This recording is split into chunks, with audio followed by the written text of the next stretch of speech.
على الآيات والذكر وفي فيض من العطر رمضان میں نیکیاں جمع کرنے کے لیے بہت ضروری ہے کہ ان نیکیوں کو آپ ابھی سے معمول میں لانا سٹارٹ کر دیں۔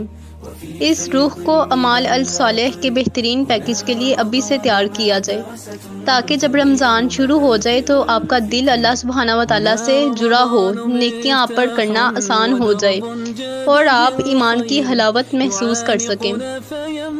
رسول اللہ صلی اللہ علیہ وسلم نے فرمایا، ابن آدم کے ہر نیک عمل کا بدلہ 10 سے لے کر 700 گنا تک بڑھا دیا جاتا ہے۔ الحمدللہ، آپ کوشش کریں کہ روزانہ ایک پارے کی تلاوت لازم کر لیں اور اس کو ابھی سے سٹارٹ کر دیں۔ آج سے ہی آپ اپنا مشن بنا لیں کہ رمضان سے پہلے آپ نے جو ہے ایک پارے کی تلاوت ضرور کرنی ہے، جس میں ایک رکوع کو ترجمے کے ساتھ پڑھیں۔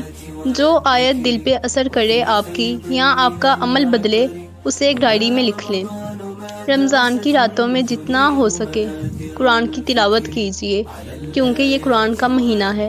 روزانہ 3 آیات کو حفظ کر لیں، جسے نماز میں دہرائیں، اس کی بار بار پریکٹس کریں کہ وہ آپ کو اچھے سے یاد ہو جائیں۔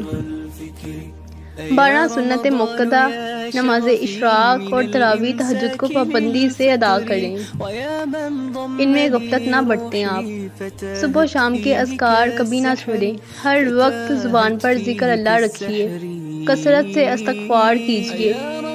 رمضان میں مختلف قرآنی و مسنون دعائیں یاد کیجیے اور اپنی دعاؤں میں ان کو شامل کر لیجیے۔